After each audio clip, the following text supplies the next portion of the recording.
I would say Gordon Ramsay's on the menu. We'd roast him, Anthony Bourdain and I would eat him, and then we'd feed the Queen our table scraps. You mentioned that your viewership is overwhelmingly male, and a viewer posited that gender divide may have something to do with how men and women see cooking. Lots of men view it as a hobby and look to find the best way to prepare something, while many women are entrusted with cooking family dinners, so they favor sources that address those challenges. All that being said, when you cook for your videos, are they intended for your family to enjoy, or your audience, or both?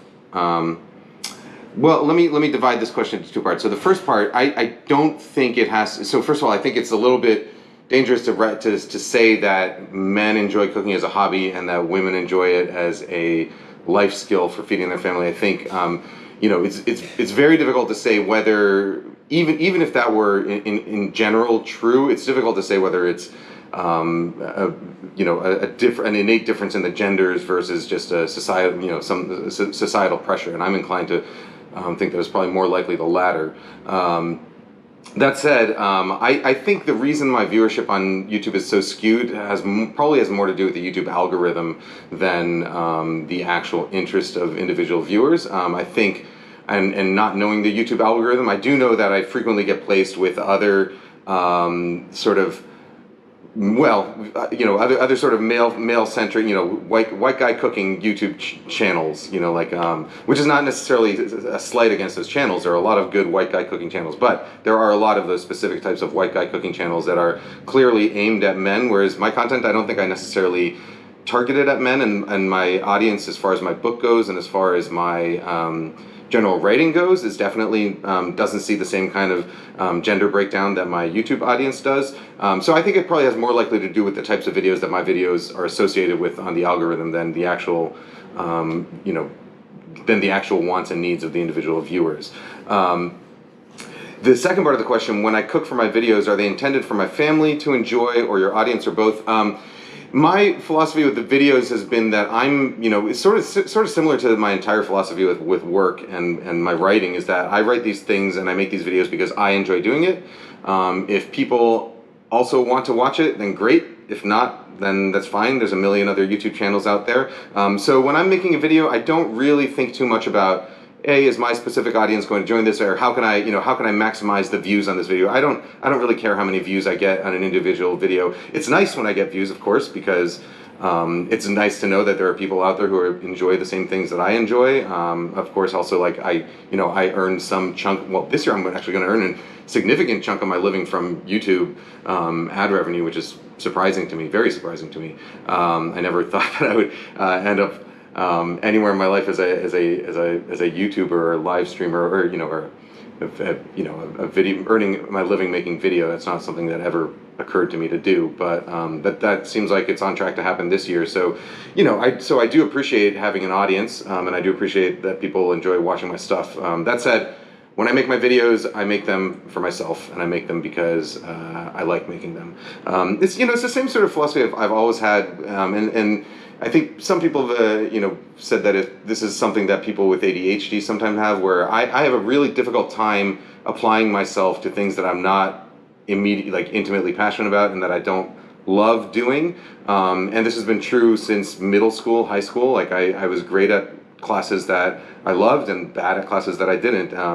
And so, as a general career, in general with my career, I've always had the philosophy that, all right, like, as long as I keep sort of following my passions and doing the thing that interests me most, that's where I'm going to be producing my best work.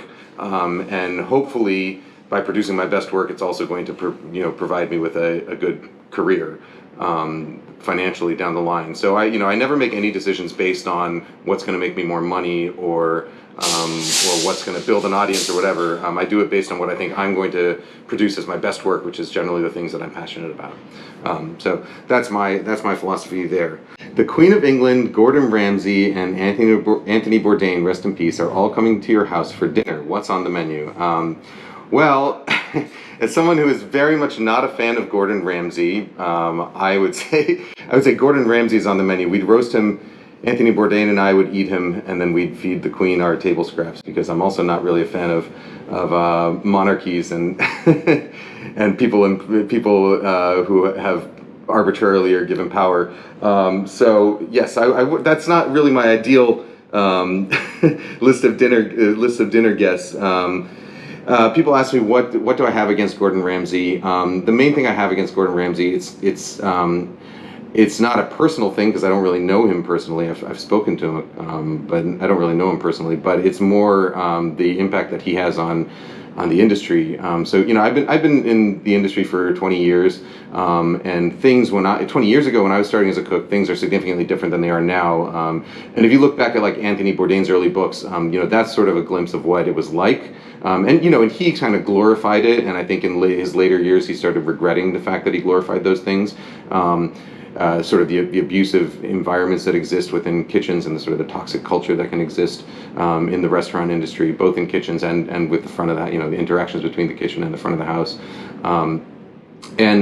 So it was something that I didn't enjoy as a line cook, and that's not to say that the places I worked were especially bad with it. It was more sort of like, bad apples. But as a general rule, things were pretty bad back then, and things are not quite as bad right now. But Gordon Ramsay, the way he presents kitchens, and the way he presents kitchen culture, and the way he glorifies verbal abuse, I think sets back.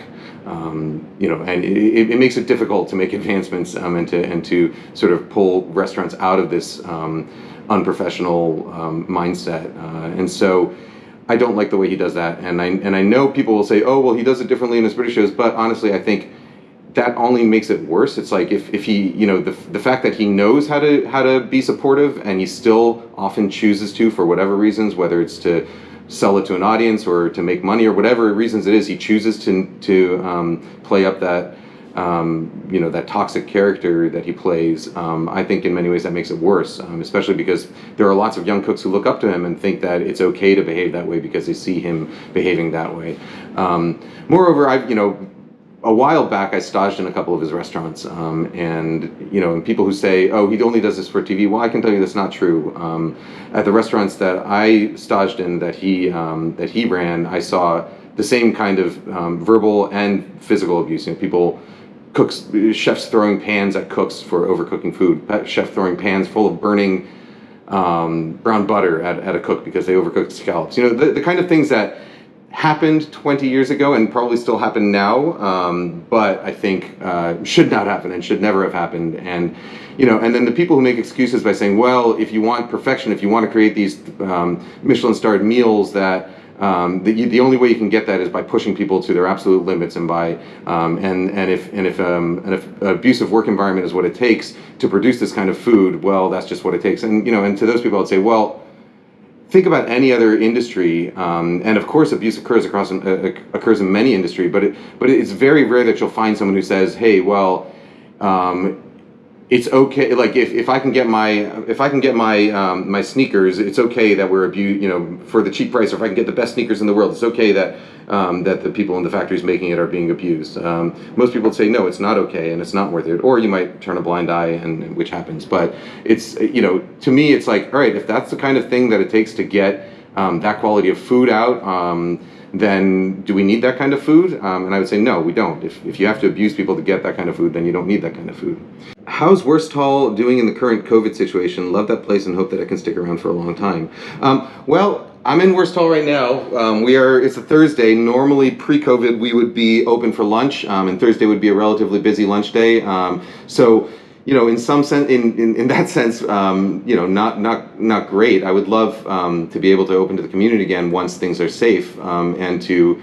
One of my favorite things was coming in on a Friday or Saturday night and going up to the mezzanine and looking down and seeing like 100 people, families and friends, all enjoying themselves together. And we do have outdoor dining now, safely spaced and outdoors, and we can seat about 100 people outdoors, so pretty close to what capacity that we were able to seat indoors. But you don't have the density, and and one of the main features of the restaurants was we had these big communal tables, so you would end up sitting next to right next to the party to the party next to you, and frequently we found people making friends with the party next to them, or buying rounds, or staying late with strangers, drinking, having beers, or taking having an Underberg after their meal, and that's the kind of stuff that you don't get anymore because people have to keep their distance. So in that sense, I miss all that.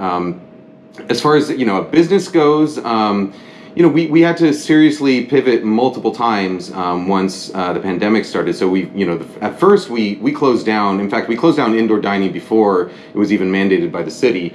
But we closed down indoor dining early on in March, and then we just closed down completely for we were doing takeout for a few weeks, and then.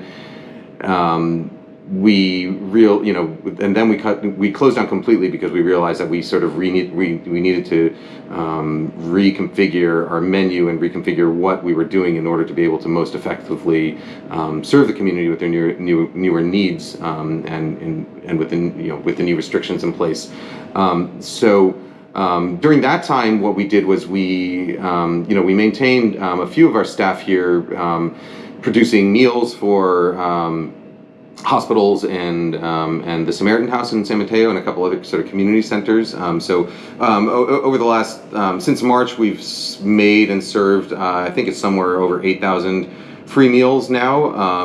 And then a few months back we reopened for full service, so dine in and takeout. Well, dine outside and takeout.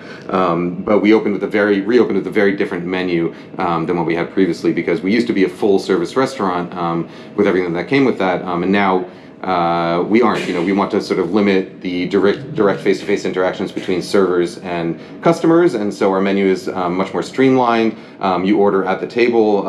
Everything is served on biodegradable, compostable serviceware, as opposed to real plates and knives and stuff. We also sort of had to reconfigure the line, the kitchen space and the prep space, so that whereas we used to have 5 to 6 cooks on a Saturday night, working next to each other, now the most we can do is 2 or 3, just because you can't have people working any closer than that, and still maintain their safety. So, in many senses, the silver lining of all this is that we've had to sort of really take our business back to basics and think about how to optimize everything and make everything more efficient. And really focus on our sort of core menu items and our core customers. So we feel that once we are able to reopen for full service again, we'll be in really good shape to do things better than ever. Because we've sort of optimized all of our optimized everything, and the quality of the food that's coming out now, and the way we're able to prepare it, I think, is actually much better now than it was even pre-COVID. So. Once restrictions are lifted and people can safely come dine in again, I think people are going to find that it's an even better experience than it was before, and that the things that they loved most before are going to be enhanced, and the things that were kind of extraneous before are going to be gone. So in that sense, we're doing really well. On the other hand, it's like we can't indefinitely. If this lasts for 5 more years, who knows, right? It's like our plans to open multiple locations, all those are kind of on the wayside for now. Because we don't know what the landscape's going to look like. And of course, the other unfortunate side of it is that, because we can't staff at the density we used to, and because we don't have the revenue we used to, we can't keep all of our employees employed. And that is something that has been the most difficult thing for me and my partners through all this, is figuring out how we're going to take care of our employees, and the community, and the greater community. And this is not just something with us. This is like us, and then multiply that by every restaurant in the area, because everybody is going through the same problems, and that's a lot of people out of work. Especially because in the restaurant industry, so in California, there's something like 2.5 million undocumented workers. Many of them are in the service industry, and those people are people who are, many of them are going to be the people who are out of a job now, and they tend to be the most vulnerable people already in our community. So it's a tough situation all around. And what really saddens me is that even when this is all over, there's going to be a lot of places that aren't going to be able to pull out from this. I think I'm pretty confident that we will be able to, but I can't say the same for every other restaurant in the community. And the restaurants that are going to do well are the ones that are able to weather the storm, that have multiple locations, have the deeper pockets to be able to weather this storm. So a lot of the places that are going, this is going to what's it called? It's going to affect mom and pops and small shops a lot worse than it's going to affect McDonald's and Wendy's and Burger King, and so to me that makes it even sadder, knowing that once everything is over, there's going to be a lot of empty storefronts that are then going to probably get snapped up by bigger chains and places that still have the bankroll and the pockets to be able to open new locations right after the pandemic ends. So I think we're in danger of losing a lot of what makes neighborhoods and cities, what gives them their character, which is, I think, these mom and pop restaurants and immigrant communities that contribute to all these things. Because we don't need more chain restaurants. We need more individual places, I think. My favorite restaurant in Boston. My favorite restaurant. So, for people who don't know, I was born in Boston. I moved to New York when I was like 4 years old. But my dad lived in Boston, so I spent time between Boston and New York, and then I lived in Boston again for 10 years, college, and then for the first sort of 6 years post-college, where I was working in restaurants, was pretty much all in Boston. My favorite restaurants in Boston. So it's hard for me to say because I haven't been in so long, but I could tell you Craigie on Main, which used to be Craigie Street Bistro, and I think is now called Craigie Outdoors or something. There, Craigie on Main, Tony Ma's. Craigie on Main, it's in Cambridge. So Craigie Street Bistro was my favorite restaurant in Boston. It's actually where I proposed to my wife. We were having dinner there, and I gave Tony Ma's, the chef there, I gave him the engagement ring, and I told him to just deliver it at some point in the meal, however he wanted.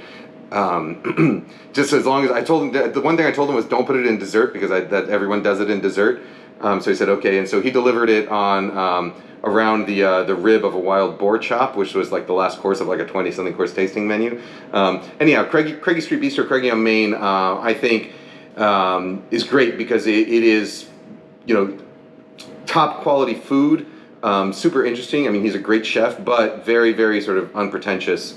So you can have 20-course tasting menus but still feel like you're in a neighborhood restaurant.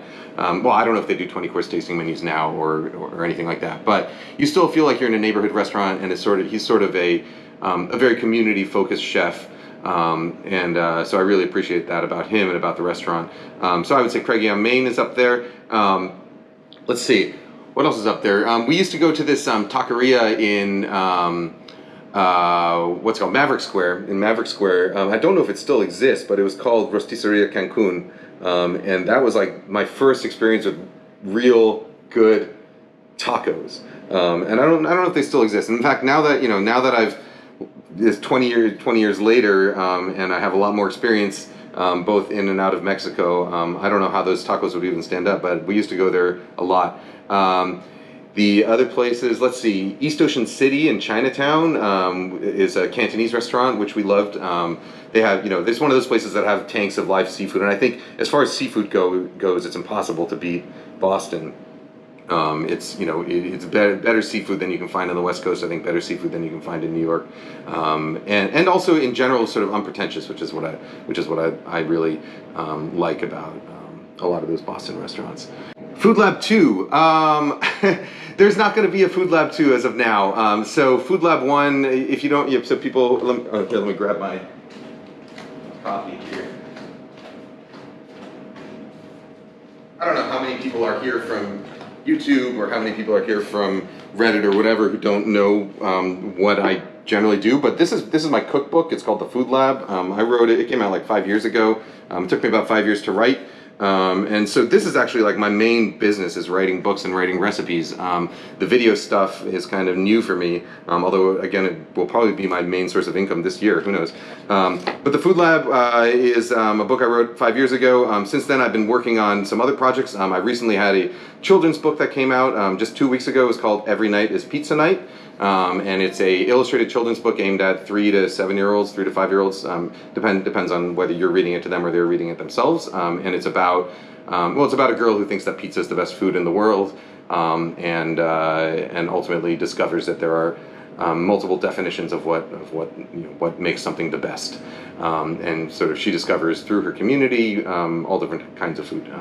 That book was on the New York Times bestseller list the first week it came out, so I was very happy about that. So I can now say I'm a best-selling cookbook author and a best-selling children's book author, and it actually feels a lot better to say I'm a best-selling children's book author than cookbook author. But the other project I've been working on since then, originally I started writing the Food Lab 2, and it was just like one of these things where it's like, oh my God, like I just finished writing, I had all these chapters, and I was writing the chapter on cooking in a wok. And in that chapter, that chapter ended up being like 300 something pages, which is already way too long for one chapter in a cookbook. So I was like, you know what, like instead of writing and cutting this down into just one chapter in a broader book, I'm just going to write a book about cooking in a wok. And so rather than cutting it down, I expanded it. So that is the book that you're going to see from me next. Hopefully it'll be out fall of 2021. It's a book about cooking in a wok. You can similar in style to Food Lab in that there's going to be, it'll be science and technique mixed in with recipes, but it'll really be more focusing on sort of the techniques of cooking in a wok, and not just Chinese food, but all different kinds of things you can do in a wok. Because the funny thing was in the first Food Lab book, I did this sort of Chekhov's gun thing where in the first chapter of the first book I said the wok is the most useful tool in my kitchen. It's the pan that I use by far the most often. I wrote a couple pages on why woks are so great, and then I didn't put any recipes or anything about actually cooking with it in the book. And so I realized that was a mistake. So now I'm going to rectify that by writing an entire book about cooking in a wok. So that's what my next book is going to be. There might be a Food Lab 2 at some point in the future, but honestly, I feel that after this next book comes out, I want to focus on some other projects. So I want to do some more kids books. I loved working with my illustrator Gianna, who's wonderful. So we have some ideas for kids books that we're going to do together. So that'll probably be what I start working on after I finish this wok book. I also want to focus a little bit on doing some more fun video stuff. I have some potential TV show ideas. So, and I also was thinking of maybe taking a year off to do woodworking because it's something I've been super interested in as a sort of hobby. But I figure if I want to get good at it, I might consider going and taking an apprenticeship with a woodworker somewhere. That would be sort of a stretch goal of mine, a dream of mine, which we'll see if I can make it happen. I don't know. Defund the police. Yes, I agree with defunding the police. What are the timelines for the various collaborative projects you're working on right now? So there's a few different collaborative projects I'm working on right now. The one that's coming up soonest is a salt box. So on my YouTube channel, I have this salt cellar that I was given this salt cellar by an ex-girlfriend, like, I don't know, 12, 15 years ago.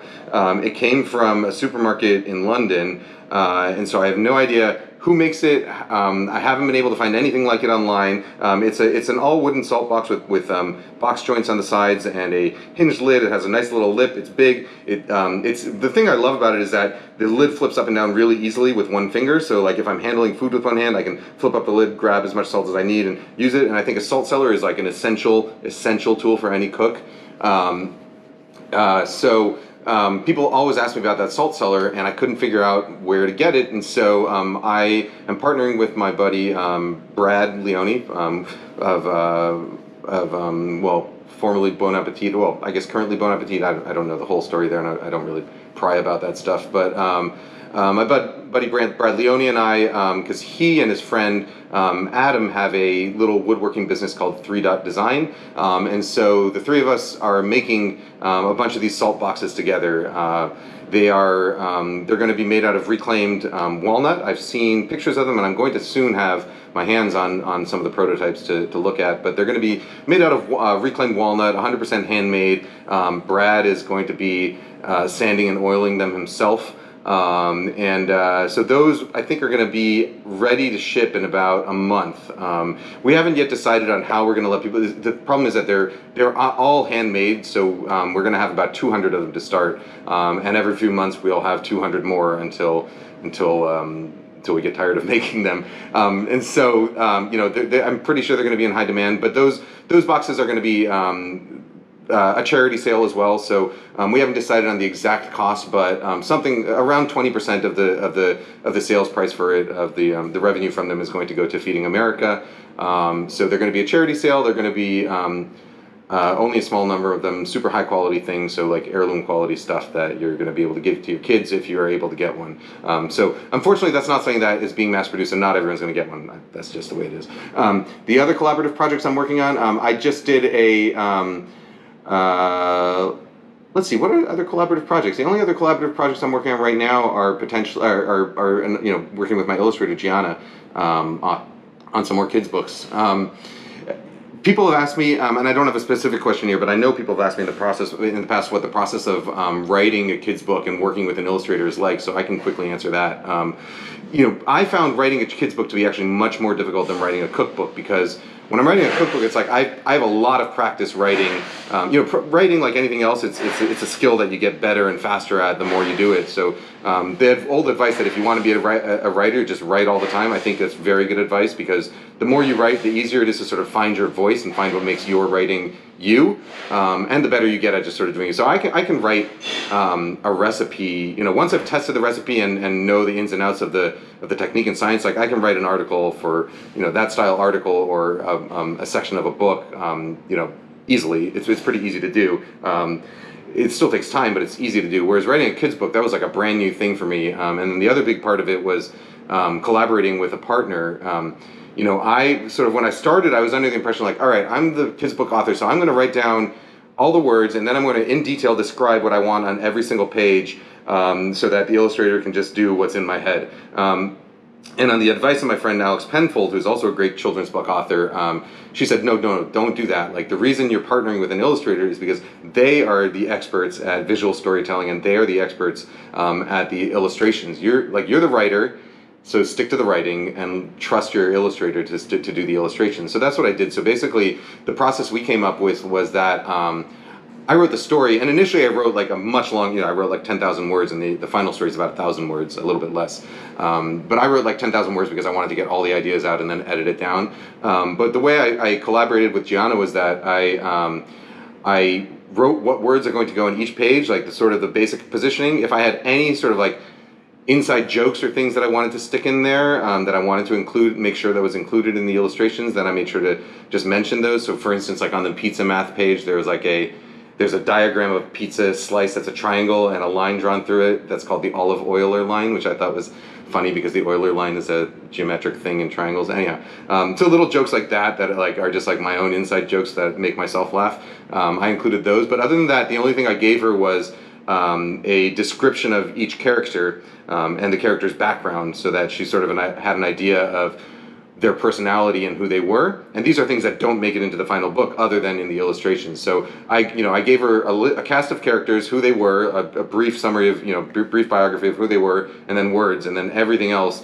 I let her go with it. And then, then of course there's a sort of back and forth process. But that advice to just sort of understand that my collaborator is my collaborator because she's an expert in this, and to trust her to do that, I think was wonderful advice, and it made for a really good working relationship between Gianna and myself. Babish collaboration. Collaboration. So Andrew Rea. People have asked about doing a collaboration with Binging with Babish with Andrew Rea. We've talked. So he and I have actually first met like a long time ago when he was a production assistant for a Serious Eats video I shot with Dave Arnold, and then he went off on his own and started Binging with Babish, which blew up because he's a amazing videographer and makes great videos. He and I have been sort of friends for a long time, and we've talked a number of times about doing a collaboration. We are planning on doing it. So right now, I think the idea that we had was doing actually a recipe from my children's book, Every Night is Pizza Night. So she tastes a few different dishes in it, but one of them is bibimbap, and I'm writing an article right now for my new column called Food Lab Junior, which is all about cooking with kids and teaching them science and technique through cooking. It's on Serious Eats. You can find a couple of the first two articles have already gone up. The next one's going to go up next week, and that article is going to be on cooking bibimbap and all the lessons you can teach kids in the process of that. So I think we're probably going to do a bibimbap collaboration video, either on his channel, I think on his channel, maybe on mine, I don't know. But yes, we have been talking about it. Andrew and I are going to do a collaboration together. So that's that. All right. Will the salt box be available in Europe? Yes, the salt box that Brad and I are collaborating on will have international shipping. You'll have to pay the international shipping, but yes. I've seen some Colombian dishes in your Instagram. Are you developing stuff from that cuisine? What do you like the most about it? I'm not really sure how to answer that question as far as am I developing something. I do have a sort of long-term goal, ambition so for background, my wife is Colombian. In fact, she's the only member of her family who left Colombia and came to the U.S. So her entire family's still down there, and we've been traveling down there a couple times a year, every year since for the last 12 years or so. So I'm as an American guy, I'm pretty familiar with Colombian cuisine, actually last summer we spent 3 months there driving around the country because I really wanted to get a sort of a I'd been in some of the major cities and some of the smaller cities around Bogota, which is where my wife is from, but I'd not seen a lot of the countryside, and so I really wanted to get a feel of the more remote areas and the real sort of heart of Colombia and the small villages and towns that make it up. So we spent 3 months driving around with our daughter last summer, and I would like to do that again sometime in the future because we didn't get to some parts of the country, of course. I do have a long-term sort of ambition / dream of writing a book about Colombian cuisine for an American audience, which is what my audience generally is. Because there are a lot of great, Colombia is a hugely diverse country. There's deserts and beaches and mountains and valleys and plains and grasslands, and there's all these different sort of diverse, there's very diverse geography within Colombia. And as a result, there's also very diverse cuisine. I think, the few dishes of Colombian cuisine that people are familiar with in the U.S., which maybe are arepas, which also are play a big part of Venezuelan cuisine. But I don't know what people know. Arepas, bandeja paisa, which is like a dish of it comes from paisa, so Medellin, the Medellin area, where it's a dish of rice and beans and chicharrón, like fried pork belly and usually a steak and some avocado and all this stuff on one plate, and it's delicious, but it's also just not that representative of all Colombian cuisine. At some point I would like to. I do have an ambition of writing a book on regional Colombian cuisine. One of the difficulties I have with it is how do I do that in a way that honors the cuisine, but also supports Colombia and Colombian cooks, and especially the small Colombian villages and stuff where all these foods come from. So figuring out a way to do that isn't, that isn't appropriation. That doesn't just earn me money based on the ideas and work of a bunch of people who deserve to be recognized for that stuff. So that's an issue that I think we need to figure out. I personally need to figure out, and we as a society, I think, also need to figure out is how to honor people, both verbally and financially. Favorite Pop-Tart flavor? I don't eat Pop-Tarts. I don't know. Is this Q&A going to be on YouTube? Yes, this Q&A will be on YouTube. Favorite Star Wars character? That's an easy one. Han Solo. Who's? I don't know. I feel like Han Solo is the choice, right? Not a very original choice, but I know in the past, and if you go to Reddit knife forums, or other comment sections, people will say oh, how can I trust Kenji's knife? So first of all, let me make it clear, I don't get anything from the sale of those knives. I don't have any partnerships with any manufacturers of anything. I don't ever do any kind of paid promotion or sponsorships like that. So when I recommend something, it's because I personally like it. Whether you trust my personal opinion or not, that's a question you're going to have to ask yourself. I know in the past, when I recommended on Serious Seats, I recommended a knife called Misen, which was doing a Kickstarter at that time, and I called it at the time the Holy Grail of knives, and I think that got misinterpreted as me saying that it's the best knife ever, which is not what I meant. That's not what Holy Grail means. What I meant is that it was exceedingly rare in that it was a $60 knife that I thought it was a great knife that was affordable. That was basically all I meant. It's not going to compare to something that's at a higher tier, made out of better steel. Of course, so like, if you compare a Kan knife to a Misen knife, or a Misen knife to a Shun, or any of those other sort of mid-tier knives, it's not going to compare. It's a $60 knife. The other issue that they had, as I know, early on in their production run, they had consistency issues. So and that I can't account for that. So I'm pretty sure that they have fixed those consistency issues. So if you're looking for a $60 knife, I would say it's still probably a good knife. That or the Tojiro DP, which I think is now up to around $80 or so. So that would be my recommendations for inexpensive knives.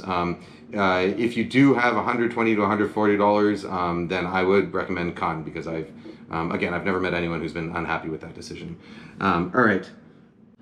Do I stay in contact with former Serious Eats writers? Will there ever be a Sola Kenji collaboration? I do stay in touch with my former colleagues, so Daniel and Nikki especially, because because I'm friends with them, and because I still have a consulting. I'm the chef consultant at Serious Eats. I don't know what they call me there, consulting editor, something like that. Chief culinary consultant, something like that. I still occasionally will drop into the Serious Eats Slack channel. If I have ideas for projects that I think might be a good fit on Serious Eats, either things that they can execute or things that I would execute. So I stay in touch in that regard. I never worked directly with Sola. I never met her, so I don't really maintain contact with Sola. I really admire her work, and I admire what she did at Bon Appetit. So I would love to do a collaboration with her at some time, but I've never met her and I don't know her personally. What's a recipe that you didn't include in Serious Eats that you went, dang it, I should have included that in there? In Food Lab, that you said, dang it, I should have included that in there. Well, the Food Lab is a snapshot of where my thinking was as far as recipe goes, 6 or 7 years ago, which is when I finished the manuscript. So I've done a lot of stuff since then, and I've updated some recipes on there. So like my more recent roast potato recipe, where you boil roast potatoes with baking powder, baking soda in order to soften up the exterior, and you cut them really big and chunky. Like, that's a recipe that I think is better than the roast potato recipe that's in the Food Lab. So if I was going to do a revised, updated version of the Food Lab, I would swap those recipes out.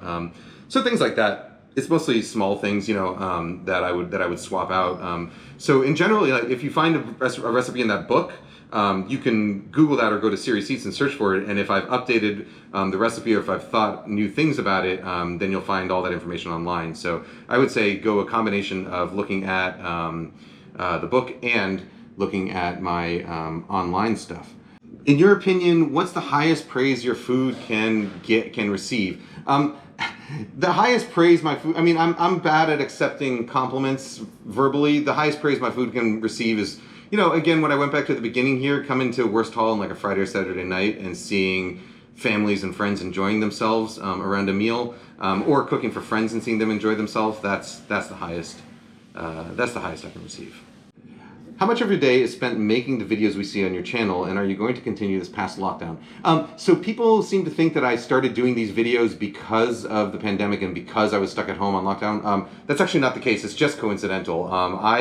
I started doing these videos because a while back, I've had a YouTube channel for 7 or 8 years, I had sort of been absent-mindedly posting these GoPro videos where, it happened. The first one I posted was, I don't remember exactly what the subject was, but it was because I had a GoPro sitting on my desk that I've been using from a vacation that I just got home from, and I was about to cook something, and I was like, oh man, I wonder what it would look like if I stuck this camera on my head and I cooked something. So I did it, and I posted it, and I didn't really pay much attention, and then, every few months I would post another one, and I didn't pay much attention to how many views they were getting, and then I looked back and saw, oh, this thing has like 6 million views, whatever it is, or millions of views on this, just me making a grilled cheese sandwich.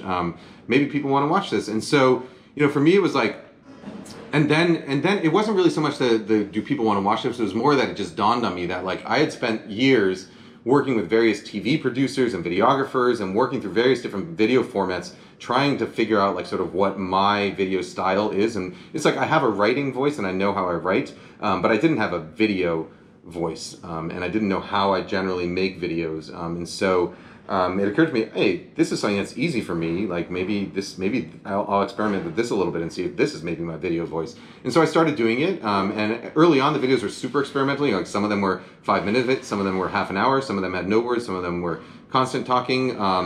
But the sort of the running theme through all of them is that I don't script them. I don't cut out when I make a mistake, because I think people like to see mistakes, and I make mistakes at home.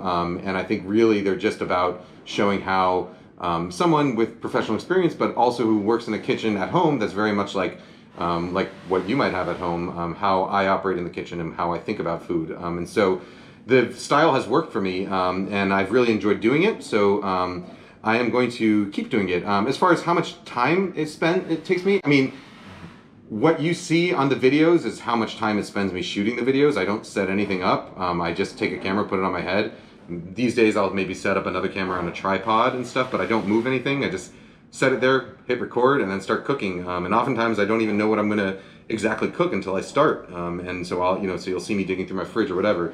So as far as how long the videos take to shoot, what you see is what you get. As far as editing them goes, it varies, but I have a pretty fast workflow now. So I work in Final Cut Pro, and what I do is if I have multiple cameras, I just load all the video in, I make it all into one synchronized multicam clip, and then I'll run through it live, and I'll just swap out the cameras. There's a function on Final Cut Pro that lets you swap out the cameras live as it's playing back. And so that's basically it. The time it takes me to do the videos is the time it takes to shoot them, say times 3, because I will then rewatch a couple times to make edits.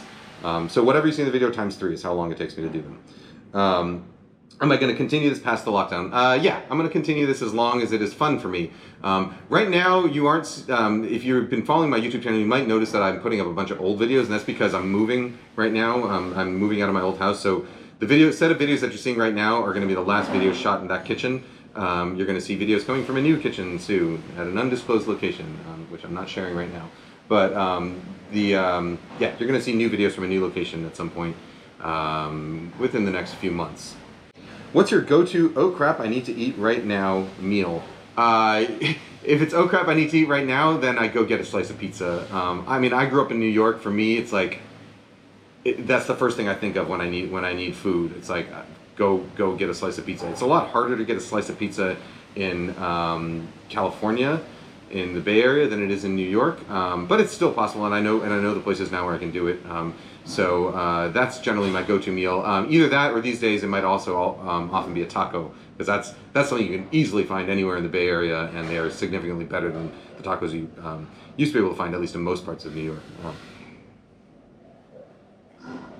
If it's at home, then my go-to meal would usually be tofu, cold silken tofu with soy sauce.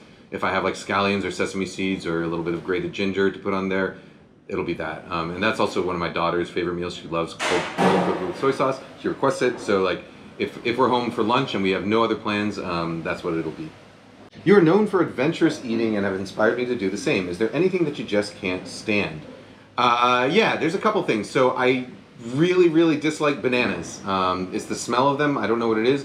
But, I actually love plantains, and I love, even when they're black and sweet. So actually, in an old video I had I had some plantains on my very mature plantains on my counter that were black, which is what you want them to be when they're at their sweetest. Those weren't bananas that had gone bad. Those were black plantains. And so I really actually like sweet plantains, and I know that they have similar aromas to bananas, but there's something specific to bananas that really turns me off.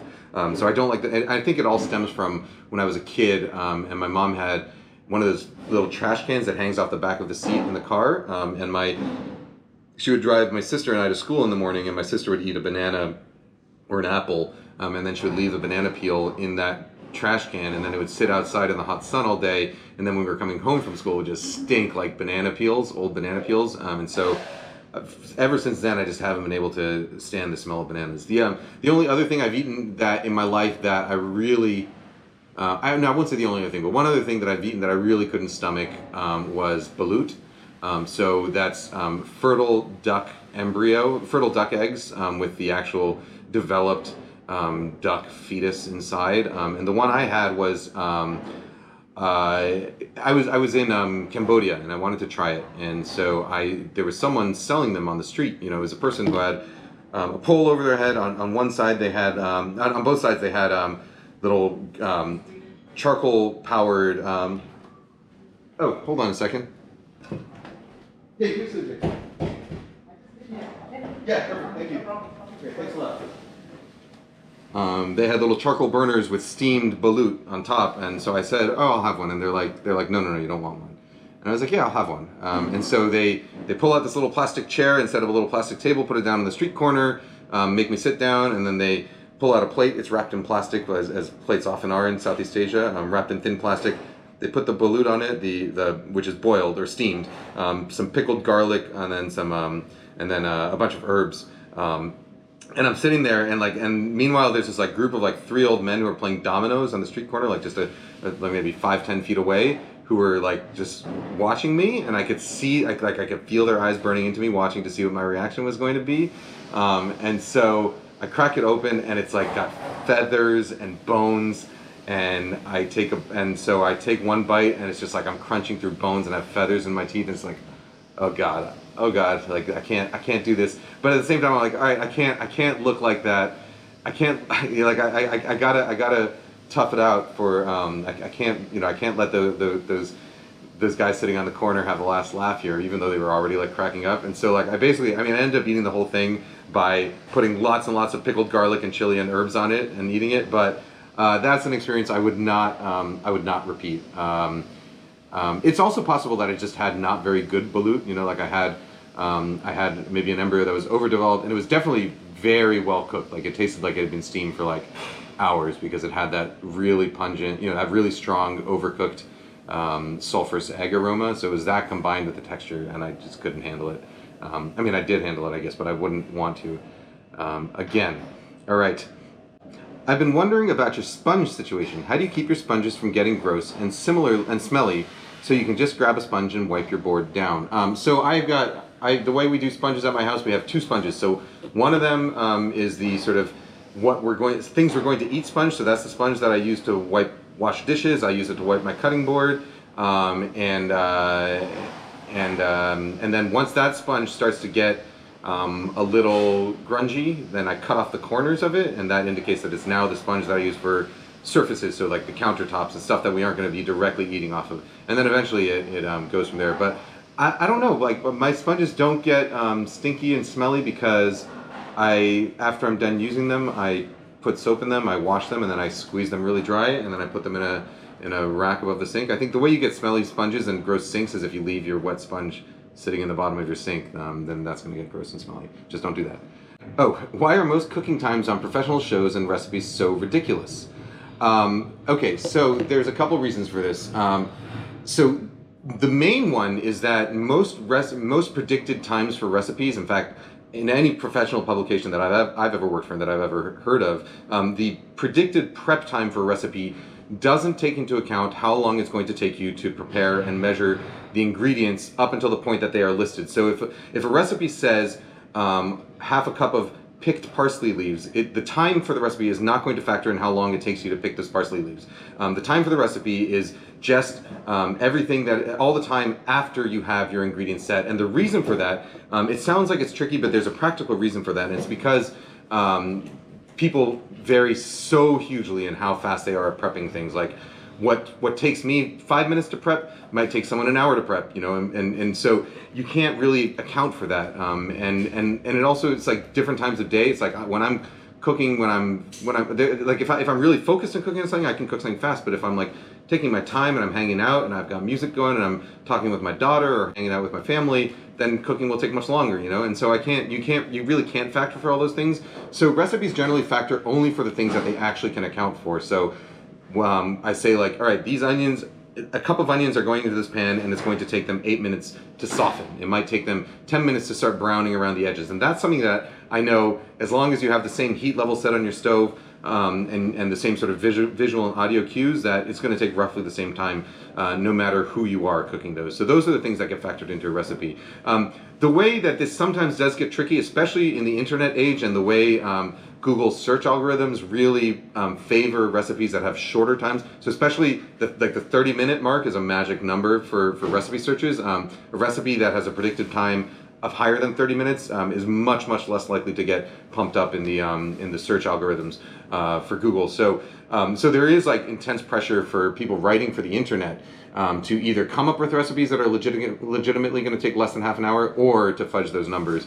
I can tell you that with reputable cooking sites, so like at Serious Eats, at the New York Times, at Cooks Illustrated, places I've worked, those numbers are not inflated or faked. Those are like legitimately tested well. And if we want a recipe to come in under 30 minutes, we're going to figure out a way to make that recipe take less than 30 minutes. We're not going to fudge the numbers and say, oh, your onions are going to caramelize in 4 minutes instead of 20, just because we want to get that Google algorithm. Because sites like that are built on their like the reason people come to Serious Eats or go to Cooks Illustrated or the New York Times is because they've made the recipes and they trust them and they want to come back. So sites like that, we rely less on organic search traffic and more on brand recognition and recognition from our repeat customers and people who use our recipes frequently, who know that when they come to our site to get something, they're going to get something with guaranteed results.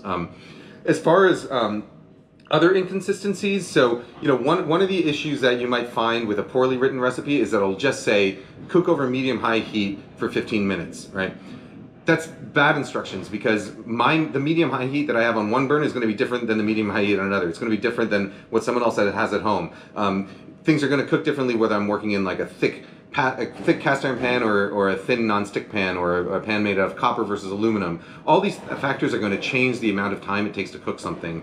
And so when a recipe just gives you a heat measurement and a time, that means that the writer of the recipe, probably does not have a lot of experience writing recipes, and definitely doesn't have a lot of experience working with home cooks and understanding sort of the limitations and the inconsistencies you're going to find from cook to cook. So in our recipes on Serious Eats, all the recipes that I write, we're always very careful to give you sort of visual and auditory cues as to what's going on in the pan. So it'll say cook over medium-high heat until this thing happens, and in some cases it might even say like your onions should be at a steady, should have a steady sizzle throughout cooking, or at some point like the onions are going to shift from having a bubbling sound with steam escaping to a crackling sound when they actually start browning. So depending on the requirements of the recipe and the specificity of how things need to be, you'll get more and more detailed visual and auditory cues. And sometimes olfactory cues as well. So if you're looking for recipes and you want to know, if you want to judge if a recipe is going to work before you even start cooking it, so first of all, go to reputable sites and make sure that make sure you know the source of where you're getting it from. And then secondly, check for those kinds of things. Check, is the author giving you auditory, visual, or olfactory cues that indicates that they understand what is supposed to be going on in the pan, as opposed to just saying to themselves, all right, I did this once, it took me 12 minutes, therefore it's going to take everyone 12 minutes, because that just is not going to work. So those are the reasons why recipe times vary, and why as a recipe writer it's very difficult to actually give accurate timing. It's not because we're trying to trick you in general. Some people are trying to trick you. How should we train to have a sensitive palate? I recently started home cooking and find it difficult to break down the flavors in the food. Does pretending to be snobbish help? Pretending to be snobbish doesn't help in any situation I can think of. But training yourself to have a sensitive palate, it really is just like everything else. It's a matter of practice. So when you when you do things, when you're practicing guitar, or when you're practicing violin, whatever, or when you're practicing writing, like even doing it mindlessly, just sitting there strumming some chords, or strumming there, like sitting at your computer typing out words, that's going to get you some amount of practice, and it's going to get you better at certain things. But if you want to really advance quickly, you sort of have to practice with direction, and you have to practice smart. Turning on your brain when you're eating and thinking about what you're tasting, and practicing by writing down what you're tasting, and compare and thinking to yourself, okay, what's different here from the last time I did it, and how does that manifest itself in flavor or texture? Being really sort of analytical and turning on your brain when you're tasting is going to make practicing more effective. But there's no shortcut to it. It's like, if you want to get a more sensitive palate, you just got to eat a lot and eat, and think critically while you're doing it. And I don't mean like eat a ton of volume, but I mean it's like expose yourself to a wide variety of things. Things I do with my daughter, who's 3 years old now, and that I've been doing since she was a little child, is like, when we're cooking, we taste ingredients, all the ingredients we're cooking with, and if it's not something you can taste raw, we'll smell it. So I really try and get her accustomed to identifying aromas and flavors. And then when we're actually sitting and eating meals, we talk a lot about the texture of foods and how flavors combine. So early on it was like, and this is actually a good way to get kids to eat, I find, if they're curious, though the way mine is like I could get her to taste a cucumber and then get her to taste some rice, and not just talk about, okay, this is a cucumber, this is rice, but say, okay, like, can you describe the texture? Oh, the rice is kind of mushy, and the cucumber is kind of crispy, and so get her to think about analytically about what's going on in her mouth as she's doing it. And so not only does that, I think, get them to think about food in a more useful, long-term way, and sort of give them a more sensitive palate in the future. It also makes them more interested in food in general, and it makes meal times more fun for her, more fun for me. It makes it more likely that she's going to taste things. So another game that we play is where if we have like 5 different things on the plate, like yesterday we made bibimbap, and we had I had 6 different toppings for bibimbap, and I let her pick which ones she wanted to put on. I gave her her own bowl of rice, and she picks the ones that she wants to put on. But then, what we did was we tasted them individually, described them, talked about them, and then we also tasted them in combination. And so I'll say, all right, now try dipping this carrot into the gochujang and see if see how the sweetness and the spiciness taste together. And so she does that to me now also. She'll be like, Papa, try one bite with a noodle and a cucumber and the yogurt all together is delicious. And so we'll do that. And so those are all things that you can do with kids, but I think they're also useful exercises to do with adults, and they're ways to get your kids to eat more and eat better, and also I think to sort of train your own palate. What are some of the activities you do when you feel burnt out from cooking and running a restaurant every day? Well, to be clear, I don't run a restaurant every day. I have a team here, partner and cooks and a sous chef and a whole bunch of great people who run the restaurant day to day. I don't run the restaurant day to day. My day to day work is writing and raising a daughter and doing those things. So my main profession is writing. I don't run the restaurant day to day. So early on when we first opened, I was here every day, 16, 17 hours a day, as we were getting things sort of set up. But the whole goal was for me to sort of be able to set it up and get operations and systems in place, and staff and key staff in place, so that the restaurant can kind of continue to run itself even when I'm not literally on the floor every day. I do try and visit the restaurant multiple times a week, and to check in with the employees and with my partners. I have meetings with my sort of key staff, my sous chefs, and with my partners about once a week or so, to see what's going on and to check on any problems, any issues that might be coming up. And then I also work with my partner on sort of future, bigger picture plans about where the restaurant is headed operationally, future locations, business matters, legal matters, all those kinds of things. So in that sense, I am actively involved in the restaurant, but day-to-day operations I don't. And I think you'll find that's the case with a lot of sort of chef partners at restaurants. They aren't necessarily involved with the day-to-day operations. That's just not my job. As far as what I do when I'm feeling burnt out, I like to play video games. And I like doing that with my daughter. Right now we're doing a completionist run on Super Mario Odyssey. So every purple coin, every star, every collectible, and we're getting there. I'm not what you would call a serious gamer, but I've had a Nintendo since 1984, and I've been playing that kind of fun games. I'm not really super into competitive online stuff, like first-person shooter type stuff. I'm not really into competitive games, but I am into fun games. So I do that. I love watching movies. It really bums me out that I can't go to movie theaters right now, because pre-COVID I would go to the movie theater probably twice a week. Usually it would be I would catch a 10 p.m. or 11 p.m. show after my daughter goes to bed and after my wife is in bed and we talk, then I would leave and go watch a movie by myself, because I like the whole movie theater experience, and I like seeing new movies of all kinds. So watching movies. Woodworking is a big hobby of mine. So I like mostly it's sort of bigger projects of furniture and stuff. Functional projects for the house. I built our bed and I built all of our bookshelves. I built an arbor and a slide for my daughter, things like that. And then the other thing is I like doing is building toys. So usually the series of toys that I build for my daughter are little wooden animals that have some kind of mechanical element. So it's usually it's like I don't know, a hedgehog with a propeller for a nose and airplane wheels, or like an elephant that is actually like a tractor trailer that can haul other animals with propellers and wheels and stuff like that. So a combination of little animal vehicles. That's what I like to build for my daughter.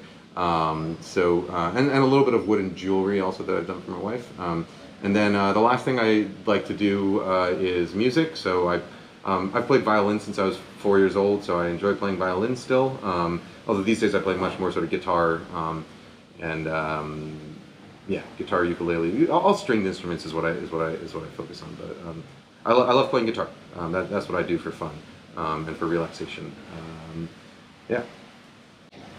As someone who aspires to be a recipe developer, do you think it would be necessary to enter the restaurant industry first? No, you don't need to enter the restaurant industry to be a... How's it going, Orlando? You don't need to be in the restaurant industry to be a recipe developer. In fact, most recipe developers I know don't have restaurant industry experience. Instead, what you should do is go find a test kitchen. So my recipe development education came at Cooks Illustrated. I did have a restaurant industry background, and I transitioned from restaurants to a test kitchen, a magazine test kitchen. I started as a basic test cook, and then eventually became an editor there. But most of the employees there, most of the test cooks there, did not have restaurant experience. Most of them had culinary school. So culinary school is something that if you want to go into the test kitchen is probably something you should do. Culinary school is not necessarily something you should do if you want to work in a restaurant, though. So I would say restaurants are sort of the outlier of all sort of culinary fields, where restaurants have a very specific skill set that aren't just about cooking and aren't just about recipe development. Restaurant work is much more about operations and time management and things like that that are skills that as a test cook you don't necessarily need. So I would say if you want to go into the restaurant industry, first make sure that's what you really want to do, because it's a very specific field. So if you can, find a chef that you admire and a local chef you admire, ask if you can come in and observe for a couple days, or ask if you could be put into the kitchen just to peel potatoes or whatever it is, stage, just to get a taste of what the industry is like before you make the decision to jump into the restaurant industry.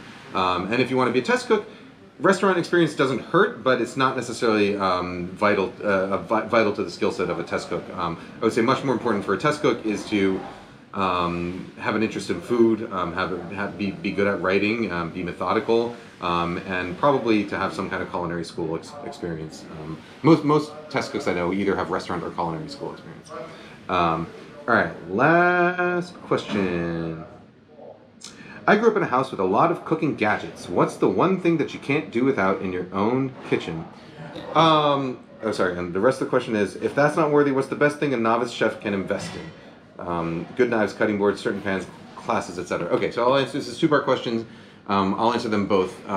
So I would say, in fact, about a year ago, I started a tally in my kitchen of how frequently I use various bits of equipment. So not counting pots and pans, not counting my big oven or my stovetop, but counting gadgets and tools that I use frequently. I kept a tally, and so every time I picked something up, I would go to the fridge and put a check mark next to it. I carried that on for about 4 or 5 months, and the things that I use by far the most in my kitchen, excluding knives, cutting boards, pots, pans, and the stovetop, the toaster oven, I use it all the time. I use it more frequently than my regular oven. So I have a Breville Smart Oven, which is, has convection, so it works better than like sort of an old school toaster ovens that just have like a broiler element that don't heat very evenly. Modern toaster ovens have convection, which makes them actually very useful, and they heat evenly.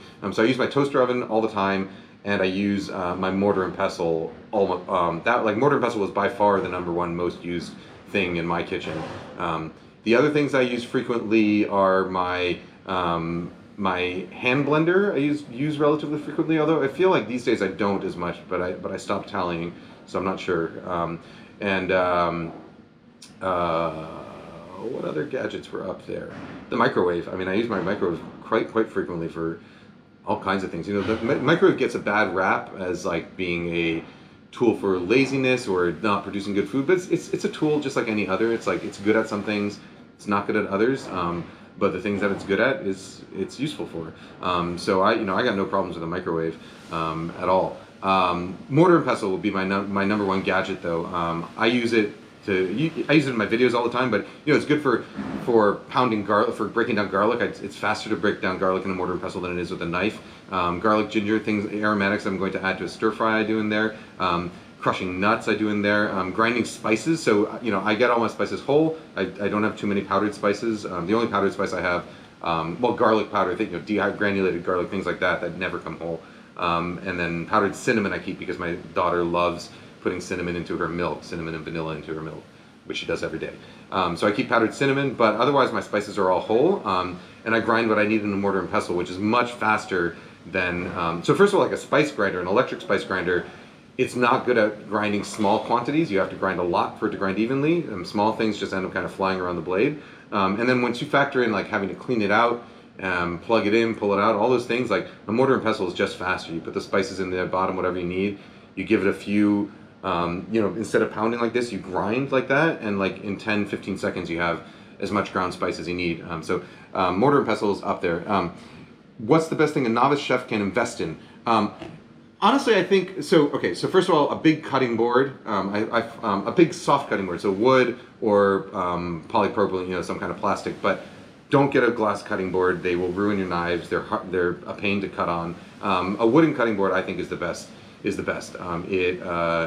Wood actually has antibacterial properties, so it's safer in that sense. It's beautiful, and I also strongly feel that like the more beautiful you find your tools to be, the more likely you are to use them, and the more attached you're going to feel to them, and the more care you're going to take with them, and the more joy you're going to get out of cooking. So I like cooking with tools that I think are functional, but also like that I just enjoy the aesthetics of and I enjoy looking at. So a wooden cutting board to me is essential. And then a knife that you're going to use, and that doesn't mean that it has to be an expensive knife. It doesn't mean that it has to be the knife that Chef X you saw use.